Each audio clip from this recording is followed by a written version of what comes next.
जो भगवान के अवतारों की कथा सुनता है, किसी भी भगवान के हो अवतार, अवतार की कथा सुनने से घर में कलह दूर होते हैं और घर की गरीबी समाप्त होती है। यह भगवान के अवतारों की कथा की इतनी बड़ी महिमा है।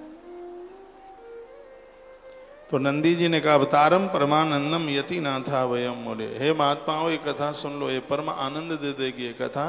भगवान यतिनाथ बन के आए, यतेश्वर बन करके आए।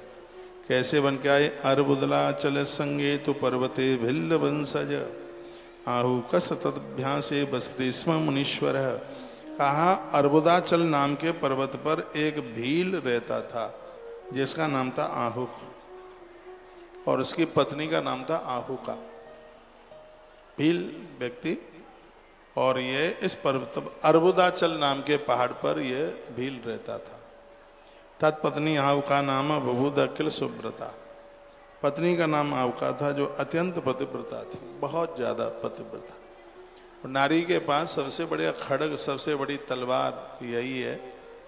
नारी के लिए पातिव्रत धर्म से बड़ा कोई धर्म ही नहीं है।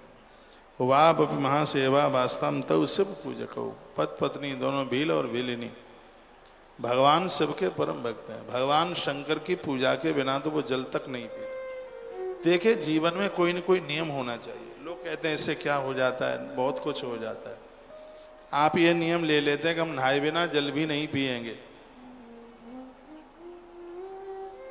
इससे तो बहुत कुछ मिल जाएगा। हम बिना नहाए अन्न भी नहीं खाएंगे, इससे तो बहुत कुछ मिल जाएगा। कोई न कोई अपने जीवन में नियम लेकर के रहिए। ईश्वर के बिना, जैसे हम लोग हैं बिना स्नान किए कभी पानी पीते नहीं, मर जाए दम निकल जाए, लेकिन जब तक स्नान वगैरह ना हो जाए तब तक जल नहीं पीना है। रात के 12 बजे के बाद दम निकल जाए, 12 बजे के बाद पानी पीना ही नहीं है।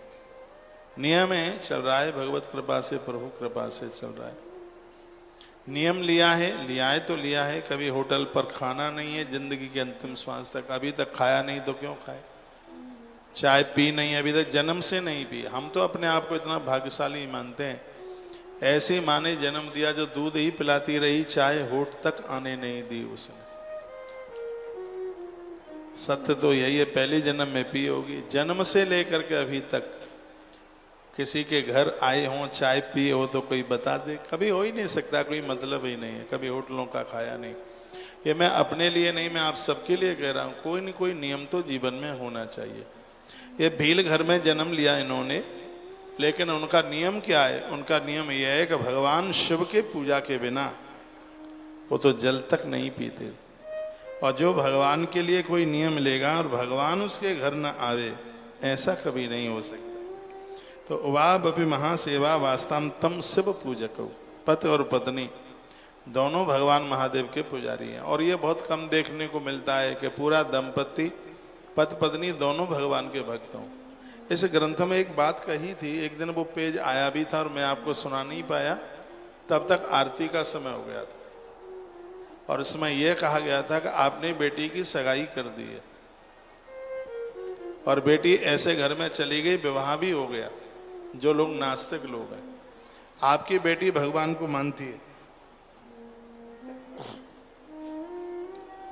वो परिवार मानता नहीं है। ऐसे परिवार को छोड़ने में बेटियों को कोई दोष नहीं लगता। इसी ग्रंथ में 22वीं संहिता में यह वर्णन किया गया था। और उसी 22वीं संहिता में यह बात कही गई थी कि जब आप अपनी बेटी का विवाह करें तो एक बार इस परिवार के संस्कार जरूर देखें कि तुम धर्मावलंबी हो, ईश्वर को मानने वाले लोग हो, वो लोग देवी देवताओं को मानते हैं क्या नहीं, पहली बात। और एक बात और उसमें बड़ी अद्भुत कही थी, तुम्हारी बेटी जिन देवताओं को मानती है, सामने वाले को उन देवताओं से कोई परिचित तो नहीं है। ऐसा बहुत जगह हुआ है कि बेटियां जिन देवताओं को मानने वाली थी, ससुराल के लोग उन देवताओं के प्रति खिलाफ थे, बेटियां जल करके राख हो गई। ऐसी बहुत घटनाएं घटी। तो ऐसे ग्रंथ ने यह भी कहा है कि जब आप अपनी बच्ची का विवाह आप कर रहे हैं तो ये जरूर कंडीशन बता दीजिए कि हम धार्मिक हैं, पारमार्थिक हैं, हमारी बेटी इस देवता की पूजा करती है, आपको कोई दिक्कत तो नहीं है, आपको कोई परेशानी तो नहीं है,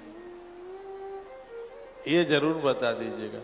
और कहा गया है, इसी वायवीय संहिता में लिखा है कि पूरी दुनिया इकट्ठी होके तुमसे तुम्हारे भगवान को छुड़वाए, अपने भगवान को मत छोड़ना, अपने धर्म को ना छोड़ना, जो छोड़ना पड़े दुनिया में सो छोड़ देना, ईश्वर को नहीं छोड़ना है, भगवान को नहीं छोड़ना।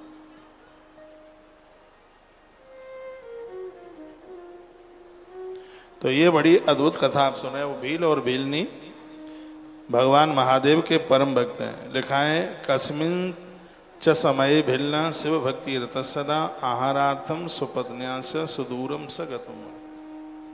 एक बार की बात ही, किसी समय सदा से भक्ति में रहने वाला, तत्पर रहने वाला वह भील अपने परिवार के लिए आहार की व्यवस्था हेतु थोड़ा कहीं दूर चला गया, भोजन की व्यवस्था के लिए दूर चला गया। एतस्मिन् तरे तत्र गेहे भिल्लस्य शंकरा। उसी समय उसके घर में भगवान शंकर एक यति का भेष बना के आ गए। भोलेनाथ ना जाने किस भेष में मिल जाए भगवान। जो भगवान का भक्त बन के जीता है, भगवान रोज उसके घर चल के आता है, कौन से भी रूप में चल के आए। ये सिर्फ पुराण ने कहा। लिखा है, तस्मिन अवसरे तत् जगाम च ग्रहादिप्य। उस घर में भुत्ता यति बपू सायम परीक्षार्थम समायु। रात्रि संध्या का समय था, सूर्य अस्तांचल की तरफ गया और भगवान महादेव परीक्षा के लिए सायकाल के समय पर उस भील के घर में महादेव यति बन के आ गए। उस समय वह आहुक भी बस पहुंचा ही था, घर में आया था, भोजन की व्यवस्था करके लाया। महाबुद्धिमान भील ने प्रेम पूर्वक उन ईश्वर की पूजा की, महात्मा समझ के। ये नहीं पता था कि शंकर जी है, पूजा करी। वैसे भी अतिथि दरबारे पर आवे, उसका खूब आदर मान होना चाहिए, कथा से पुराण की है। उसके भाव की परीक्षा करने के लिए महालीला करने वाले भगवान सन्यासी रूपधारी बन के आए। शिवजी ने डरते हुए प्रेम पूर्वक हल्के से वचन में कुछ कहा। यतिनाथ क्या बोले, शंकर जी क्या बोले, अध्यस्थलम निवासार्थम देहे में प्रात रे वही। कहा, हे भील, तुम मुझे आज रहने के लिए स्थान दे दो, कल प्रातः होते ही मैं चला जाऊंगा और तुम्हें आशीर्वाद दूंगा कि तुम्हारा कल्याण हो। भोलेनाथ बोले, मैं कहूंगा कि धरती पर धर्म बहुत है, अतिथि सेवा धर्म नहीं, मां धर्म है। अतिथि की सेवा, इतना बड़ा प्रभाव है। आप देखो, आपने इतना अच्छा मकान बनाया, इतना अच्छा महल आपने खरीदा, फ्लैट खरीदा, कोई बड़ी बात नहीं है, दुनिया खरीदती है। सबसे बड़ी बात है कि आपके घर में रिश्तेदारों के चरण पड़े, अतिथियों के चरण पड़े, गुरुजनों के चरण पड़े। कहते हैं कि जिन घरों पर अतिथियों के चरण पड़ते हैं तो एक दिन भगवान ही आपका अतिथि बनकर आ जाता है, किसी न किसी रूप में स्वयं ईश्वर चल करके आता है। कहते हैं, ग्रह नक्षत्र ग्रह बार तिथि सबई भय अनुकूल, वो रामायण में आता है ना। यदि इतनी चीजें आपके जीवन में ये घटित हो जाएं, ग्रह संत का अनुग्रह हो जाए, ग्रह हाँ संत का अनुग्रह हो जाए, समर्पण का भाव आपके हृदय में जाग जाए, तो परमात्मा एक न एक दिन अतिथि बन करके तुम्हारी देहली पर चल के आएगा, उसे कोई रोक नहीं सकता। दोपहर का भोजन आपके घर में शुरू होता है, थोड़ा दरवाजे पर देखिए, कोई गैया, कोई भूखा तो नहीं, कोई खड़ा है। दर्द में भी तो भगवान बसते हैं, उसके बाद ही भोग लगाइए, यह जरूर कीजिएगा। तो संध्या का समय था, सूर्य अस्तांचल की तरफ चला गया था। भगवान महादेव एक सन्यासी के वेश में खड़े हुए थे और शंकर जी ने क्या, यास्माम सर्वथा भिल्ल स्वस्तिस्तात्तव सर्वदा, तुम्हारा कल्याण हो, आज रात में रुकना चाहता हूं, मुझे रुकने के लिए जगह दे दो। तो भील क्या बोला, सत्यम प्रोक्तम त्वया स्वामिन शरणु मद वचनम चते।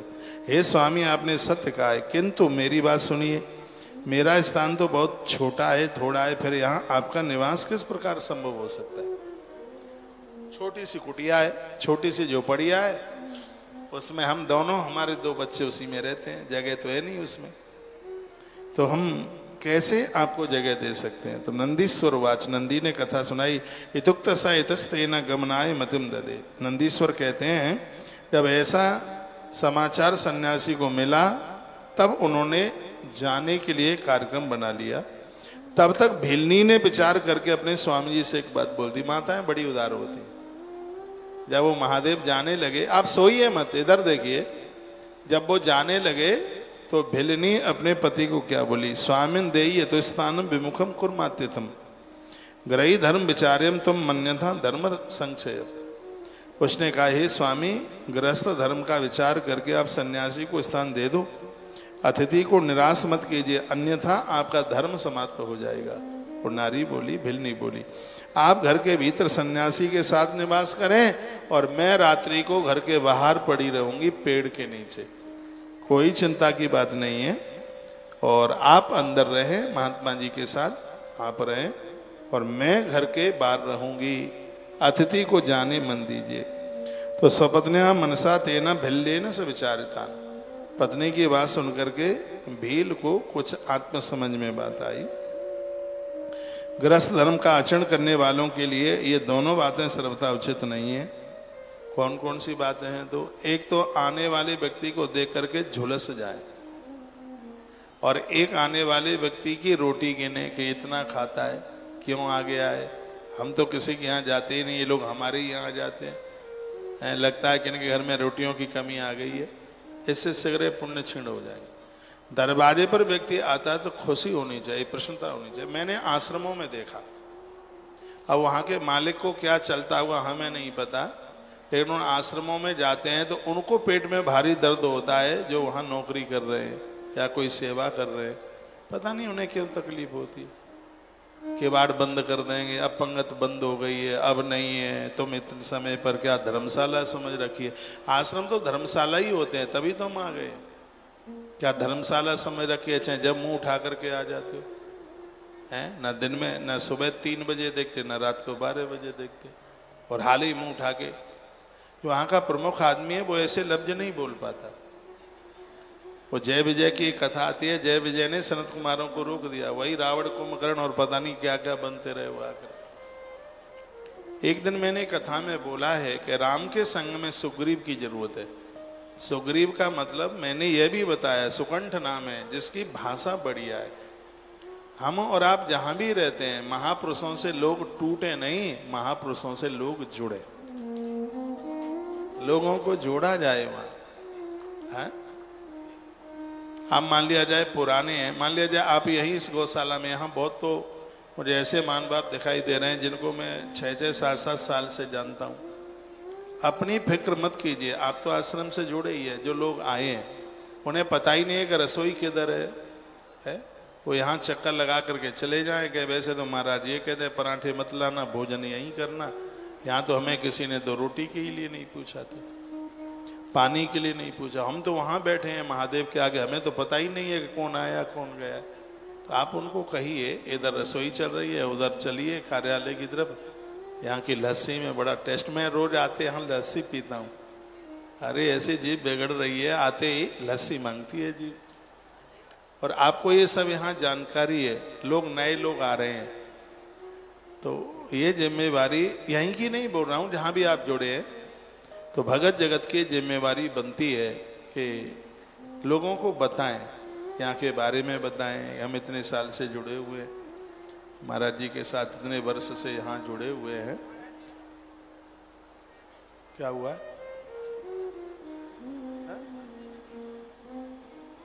क्या हो गया? अच्छा ठीक है। कोई आवे तो खुशी होनी चाहिए, प्रसन्नता होनी चाहिए। ये नहीं कि ये आदमी महाराज जी के पास आधा घंटा बैठा, हमें 5 मिनट भी नहीं मिलती। आप 10 साल से 5-5 मिनट घंटों घंटों पर बैठ रहे हैं। वो आदमी नया आया है, वो पहली बार आए तो उसको इतना सकून मिले, उसे लगे हम 20 साल से आ रहे हैं। हम तो रोज ही मिल रहे हैं, ना मिले तो क्या फर्क पड़ता है। जो आदमी पहली बार आया है, इतनी श्रद्धा, इतनी दूर से कथा तो वो टीवी पर भी सुन लेता है। वैसा मन बना करके आया है, महाराज से थोड़ा मिलेंगे, थोड़ी उनसे बात करेंगे, थोड़ी अपनी सुनाएंगे, थोड़ा उनकी सुनेंगे, तो मन में ये बात कभी ना आवे कि हमारे लिए 5 मिनट भी नहीं है, उनके पास आधे घंटे से बतिया रहे हैं। ऐसा नहीं है कि उनसे हमने ऐसा कुछ ले लिया है सो हम आधे घंटे से बतिया रहे हैं। हम उनसे इसलिए बात कर रहे हैं कि वो पहली बार आया है। ये आदमी यहाँ से जाकर के कहे कि बहुत अच्छी जगह से आया हूँ, बहुत बढ़िया जगह से आया हूँ। हृदय की तो भावना यही है। यहाँ लोग हों, कहीं और लोग हैं, लोगों को देकर किवाड़ बंद मत करो, लोगों को देकर के उत्साहित हो जाइए। यदि हलवाई लोग हाथ पांव मुंह धो करके सो गए हैं और रात को भूखा आदमी आता है तो, और आप वहाँ के जवाबदार आदमी हैं, तो चूल्हा जला करके खुद बनाना शुरू कर दीजिए। हमने तो ऐसा ही किया है, हम जा रहे हैं ऐसा ही किया और हमें तो इसी में आनंद आता है। तो मैं कोई ये कहने वाला नहीं है, जिम्मेवारी मेरी है कि रात को 1 बजे तुमने चूल्हा क्यों जलाया। कोई नहीं कहेगा तुम्हें एक क्यों 1 बजे। अरे जो आदमी भूखा आया है, 2-3 दिन से चल के आया, उसको नहीं मिली कहीं भोजन रोटी की व्यवस्था नहीं हुई, तो सबसे बड़ा यज्ञ तो ये है। भैया हम तो इन्हीं बातों के समर्थक हैं। और मेरी तो वहाँ श्रद्धा नहीं। आश्रमों में हम जाते हैं, पता ही नहीं लगता है कि कहाँ कौन जीम रहा है, कहाँ कौन खा रहा है। ईंट पत्थरों से आश्रम नहीं है। वहाँ भोजन मिले, पानी मिले, आने वाले व्यक्ति को सम्मान मिले, उसे ही तो आश्रम के।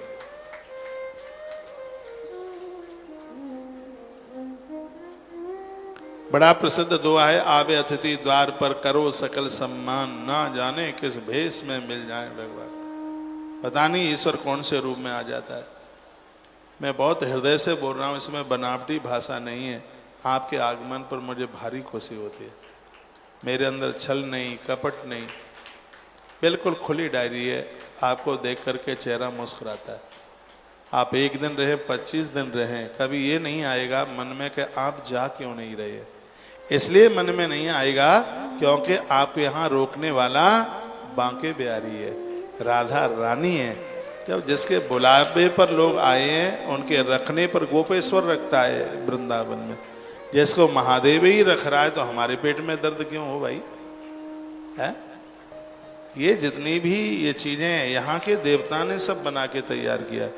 ये तो हम भाग्यशाली हैं, सो आदर हमें मिल रहा है कि कौशिक महाराज के यहाँ जा रहे हैं। हम जैसे तो कितने लोग घूम रहे हैं, गली गली में हैं हम जैसे लोग। लेकिन ये भगवान की है कृपा है कि अपने काम के लिए उन्होंने हमारा चुनाव कर लिया है।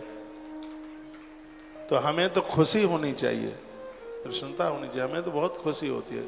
इतनी दूर गौशाला है, 4 किलोमीटर तो है ये आश्रम से, फिर भी आप इतने हर्षित होकर, प्रसन्न होकर आप यहाँ पहुँचते हैं। आपको देख करके मेरे 34 दांत खिल जाते हैं। भगवान ने 2 दांत एक्स्ट्रा दिए हमें। हाँ, सबको 32 होते हैं, हम 34 आए, 34। तो खुशी होती है आपके आगमन पर, प्रसन्नता। भले ही मैं 2 मिनट आपको बात नहीं कर पाता हूँ, कभी अपने मन में ये मत ले आना। कोई माई मुझे 3 दिन पहले बोल रही थी कि आप हमसे रूठे हैं। मैंने कहा मैं रूठा नहीं हूँ, मेरी शक्ल ही ऐसी है। तो और क्या बोलूँ, यही बोलना पड़ेगा। तो आज आपको मेरी शक्ल ऐसी लग रही है, रूठी सी। मेरी तो डिक्शनरी में रूठना शब्द ही नहीं है। थोड़ी देर के लिए कोई इंजीनियर का फोन आ जाए, क्यों मेरा नंबर तो सबके पास होता ही है। कभी ठेकेदार का फोन आ जाए, कभी किसी पेमेंट मांगने वाले का फोन आ जाए और फोन कटा है और इसी समय आप आ गए हैं, तो हो सकता है उस समय मैं आपसे बात नहीं कर पाया। दिमाग में थोड़ा चला होगा, इसकी पेमेंट करनी है, क्या व्यवस्था करें। तो मेरा दिमाग उस समय वो सोच रहा और उतने में आप आ गए और आपसे हम नहीं बतिया पाए, बात नहीं कर पाई, आपको समाचार नहीं पूछ पाए, तो आपके दिमाग में आ गई कि हमसे रूठ गए, हमसे बात ही नहीं करी है। दिन भर आपसे बात करते हैं, रोज करते हैं, एक आध दिन चूक भी जाए तो आप बिल्कुल बुरा नहीं मानिएगा, ठीक है। परसों दरसों कोई माई कह रही थी मेरे यहाँ तो कोई रूठना तो मेरी डिक्शनरी में कोई शब्द ही नहीं है, क्योंकि जीवन स्वार्थ में जिया ही नहीं जा रहा है। स्वार्थ के लिए जीवन है ही नहीं। और हमें तो अपने जीवन के आंसर मिल रहे हैं, सच में उत्तर मिल रहे हैं। दुनिया क्या है ये समझ में आ रहा है। ईश्वर ने ऐसी रंग बिरंगी जो दुनिया बनाई है वो समझ में आ रहा है ये क्या है। और ये भी समझ में आ रहा है कि ईश्वर ने हमें आपको क्यों भेजा है, हमें क्या दायित्व, क्या जिम्मेवारियां दी है। विवाह करना, बच्चे पैदा कर देना, ये तो जानवरों को भी खूब हो जाता है। तो ऐसा कौन सा बड़ा काम कर दिया, बच्चे जन्म दे के पाल पूल करके और जल करके मर के चले गए ऊपर। कुछ ऐसा करके जाइए सदियों में आपको याद रखा जाए, लोग बड़ी श्रद्धा से आपको याद करें। सच मानिए तो जीवन तो वही है। तो इसका अर्थ यह नहीं है कि आप परिवार सब छोड़ छाड़ दें, वैसी बात नहीं है। परिवार से भी थोड़ा सा हट करके, तो भगवान कृष्ण के पास क्या परिवार नहीं था, सब कुछ था। कृष्ण के लिए वृक्ष रोते थे कन्हैया के लिए। जिस दिन भगवान श्री कृष्ण ब्रज से जा रहे थे मथुरा के लिए, पेड़ों में से आंसू टपक रहे थे। ये जीवन है। मिलत एक दारुण दुख दही, बिछुरत एक मिलत एक दारुण दुख दही, बिछुरत एक प्राण हर ले। एक व्यक्ति वह होता है जो मिलने पर दुख देता है, लेकिन एक व्यक्ति ऐसा भी है जिस समय उससे बिछुड़ते हैं तो लगता है कि बेटी ससुराल चली गई है, आंख में इतना आंसू होता है। और हमें ऐसे ही जीवन के साथ जिंदगी जीनी। यहाँ तो बड़े बड़े अमीर, बड़े बड़े करोड़पति लोग हुए, आए चले गए। सच में जीवन वही है जिसने नेक काम किए, इंसानियत के काम किए। अपने बच्चों को ये घूटी पिलाइए, ऐसे काम किए जाएं जिन कार्यों में सुगंधी है, खुशबू। आपके पास अगल बगल बहुत गरीब रहते हैं, ये मैं नहीं कह पा रहा हूं कि आप सबकी गरीबी मिटा देंगे, लेकिन राम जी के सेतु के कार्य में गिलहरी भी अपना फर्ज तो निभाती है। ये मन सोचना कि वहां लोग लाखों का सहयोग करते हैं, हमारे 1 रुपए से क्या हो जाएगा। 1 रुपए की इतनी कीमत है कि लाख में से निकल जाए 1 रुपया तो लाख हजार में रह जाता है। मैं आश्रम में लोगों को बराबर कहता रहता हूँ, मैं कहता हूँ आने वाले का खूब आदर करो, सम्मान करो। यदि एक आदमी भी हमसे टूट गया तो इसका अर्थ तुम जानते हो, एक आदमी के टूटने से सैकड़ों लोग हमसे दूर हो गए, ये समझ लीजिएगा। मैं कहूँगा कि ना तो फेसबुक तुम्हारा इतना प्रचार कर पाएगी, हाँ, ना इंस्टाग्राम इतना प्रचार कर पाएगा, और ना चैनल इतना प्रचार कर पाएगा जितना ये भक्त तुम्हारा प्रचार कर देंगे। ये बिना कुछ लिए प्रचार करते, इनसे बड़ा प्रचार का कोई साधन है ही नहीं। और याद रखना, ये प्रचार रसगुल्ला खिलाने से नहीं करते, ये प्रचार भावना से करते हैं, श्रद्धा से करते हैं, सामने वाले की भावना देखते हैं, इनको इज्जत मिलती है, आदर मिलता है, सम्मान मिलता है। ये इतना गाते हैं, जगह जगह कहते हैं। एक बार आप तुलसी वन आश्रम जाइए, तुलसी वन आश्रम में रहने को जगह नहीं है, इतने लोग हैं बेचारे, गैलरी में गद्दे डाले हुए सो रहे हैं। कभी किसी ने मुझे ये नहीं कहा महाराज जी रहने को जगह नहीं है, उसे अपना मानते हैं। रहने को जगह नहीं, छोटा आश्रम है, जहाँ मिले वहीं गद्दा बिछा करके, कभी तो गद्दा ना मिले तो ऐसे ही सो जाए। कभी वो ये नहीं कहते कि आश्रम में हमें रहने को जगह नहीं, यही कहते हैं आश्रम में बहुत मौज है, बहुत आनंद है, परकर बहुत बढ़िया। हमें तो हमारी दक्षिणा इसी में मिल जाती है, हम तो इसी में खुश हो जाते हैं, प्रसन्न हो जाते हैं। और मैं तो बड़ा नसीब वाला व्यक्ति हूँ, जिस व्यक्ति के पास वृंदावन में रोटी भी नहीं थी खाने के लिए, मुझे एक आश्रम से पंगत में दोपहर का समय था, मैं परिक्रमा कर रहा था, भूख बहुत लगी थी, कई दिनों से भोजन मिला नहीं, मैं पत्तल पर बैठ गया। एक आया मोटा ताजा हट्टा कट्टा सा बाबा ही था, कहा पर्ची दिखाओ। पर्ची तो थी नहीं मेरे पास में, और मेरी बाजू पकड़ करके सैकड़ों लोगों में से मुझे खड़ा कर दिया। मुझे बड़े अपमान का एहसास हुआ। मैं दाऊ जी के मंदिर में बहुत रोया। दाऊ दादा को इसलिए तो मैं ज्यादा मानता हूँ, बगल में ही दाऊ दादा का मंदिर, परिक्रमा में आप जाएंगे तो दाऊ जी का मंदिर है। मैं बहुत रोया। मैंने कहा बलदाऊ जी को, मैंने आज तक किसी देवता से कुछ मांगा नहीं, मुझे बड़ी पीड़ा हो रही है, मुझे बड़ा कष्ट हो रहा है। मेरा विद्यार्थी काल था, विद्यार्थी जीवन था, विद्यार्थी काल में बड़े संघर्ष झेलने पड़ते, इसलिए तो मैं इन बच्चों को बहुत प्रेम करता हूँ। ये मेरी बात समझ लें तो ठीक है। मैंने रो रो करके कहा कि मुझे कुछ ना देना, पर इतना सामर्थ्यवान बना देना कि रसोई की आग कभी शांत न हो, चूल्हे की आग कभी शांत न हो, हजारों लोग भोजन करते हैं। और भगवत कृपा से वह दिन देखने को मिला। ये देखो फिर गाड़ी आ गई है, नंदी आ रहे हैं, आशीर्वाद दो। सड़क पर घूमने वाले सब नंदी गौशाला में हो, बहुत बढ़िया आनंद हो रहा है। रिकॉर्डिंग कराओ, दिखाओ भक्तों को। आपके आसपास भी नंदी घूम रहे हैं, कसाई खानों में सबसे ज्यादा नंदी कट रहे हैं, इनको बचाना बहुत ज्यादा जरूरी है। तुलसी तपोवन गौशाला हर साल यह काम करती है और अब भी उसने अपनी कमर कस ली है। वृंदावन कन्हैया की भूमि है, यहां भी यदि गौवंश दुखी होगा तो ब्रज की बदनामी हो जाएगी। आश्रम की एम्बुलेंस गाड़ी अपने इस कार्य में लगी है, खूब आशीर्वाद दो। ये गौशाला ऐसे ही नेक नेक काम करती रहे, अच्छे अच्छे काम करती रहे। एक बार जयकारा लगाओ, बोलो शंकर भगवान की जय, श्री हनुमान जी महाराज की जय, जय जय श्री राधे श्याम। तुम पहली गाड़ी दिखा दो तब तक। हाँ? ले जाओ ले जाओ ले जाओ ले जाओ। वाह कमाल, वहां मेरे वीरों। मठ की व्यवस्था संभाले है भाई राम नरेश शर्मा, और उसी ने ये व्यवस्था संभाल रखी है। कल मैंने आपको बोला है हमारे पास टीम जबरदस्त है, दाम तो नहीं है, पैसा नहीं है, और हमें इकट्ठा करने की जरूरत भी नहीं है, बस काम चलता रहे, बस इतनी जरूरत है। साईं इतना दीजिए जामे कुटुंब समाए, मैं भी भूखा ना रहूं साधन भूखा जाए, बस इतनी ही भावना है। इतना ही अद्भुत काम हो रहा है, ये देखो टीम लगी है काम में, इतना काम उन्होंने उठा लिया है।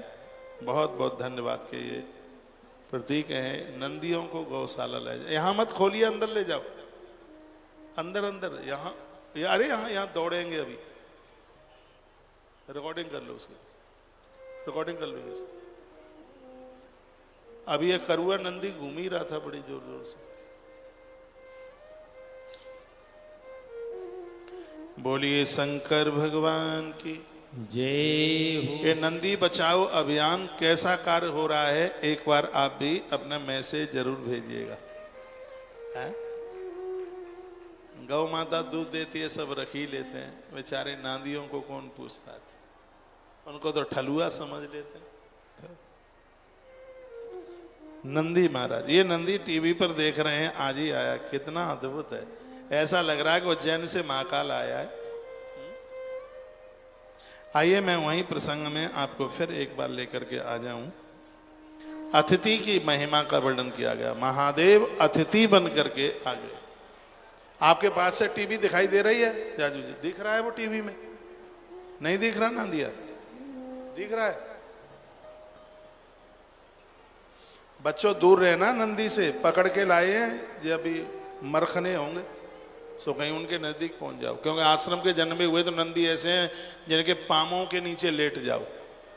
इनको तो बड़े घेर घेर के पकड़ पकड़ के लाया गया। आप भी पास मन चले जाना, ये खूंखार है।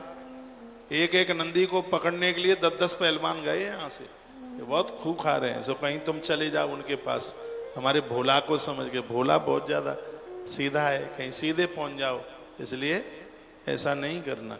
चाणक्य ने कहा था कि बैल से 5 हाथ दूर रहो। कल मैं देख रहा था कि घोड़े से लटक रहे थे आपके बच्चे, फोटो खींच रहे थे। चाणक्य ने कहा था कि बैल से 5 हाथ दूर रहो और घोड़े से 10 हाथ दूर रहो।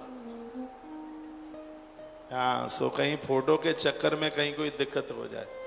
आप हमारी ओढ़ करेंगे, महाराज लटकता रहता है तो हम भी पास पहुंच जाए। महाराज से तो दोस्ती है उनकी, आप घोड़ों के ज्यादा पास तक नहीं जाइएगा। बैल से 5 हाथ दूर, घोड़े से 10 हाथ दूर, और कुछ दिनों के बाद यहाँ हाथी आ रहा है, हाथी से 100 हाथ दूर।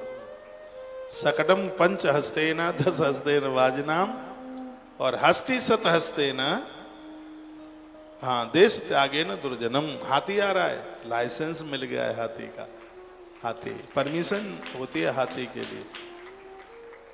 एक बार आपको अनाउंस किया जाएगा हाथी के सहयोग के लिए। थोड़ा सा फंड पड़ा है हाथी का, पहले आपसे कभी सहयोग ले लिया था। हाथी 38 लाख का आ रहा है। अब आप कहेंगे क्या जरूरत है?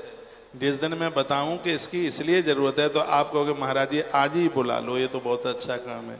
इतनी बड़ी उसकी महिमा का वर्णन, अरे कोई तो बात होगी जब इंद्र के यहां से अर्जुन बाणों का मार्ग बनाकर हाथी को नीचे उतार के ले आए पूजा के लिए, हाथी की पूजा के लिए उसको धरती पर अर्जुन उतार के ले आए। माता कुंता ने उस हाथी की पूजा करी। तो गज की तो इतनी बड़ी महिमा है, यदि किसी की कुंडली में गज केसरी योग बन जाए वो तो महाराजा बन जाता है धरती पर। इतनी बड़ी महिमा, इतना महात्म्य हाथी का है। चलें आगे। तस्मिन् बसरे तत्रा जगाम साग्रहाधिप पूजनम चैति सस्य चकार प्रेमतः सुधि। खूब पूजन किया और जब ये कही कि मैं रात भर यहाँ रुकना चाहता हूँ, उस यति ने कहा, तो पुरुष से माताएं ज्यादा दयालुता की मूर्ति होती हैं। आदमी ने तो मुंह फट्टा, मुंह खोल के कह दिया हमारा घर छोटा सा है, चलो आगे देख लो, आगे वो डांट दिया। उस भेल्ले ने तो डांट दिया, लेकिन वो घरवाली कहती है अतिथि है। अतिथि भगवान का रूप होता है। मैं बाहर पड़ी रहूंगी, आप दोनों कुटिया में बने रहना। वो भेलनी बोली।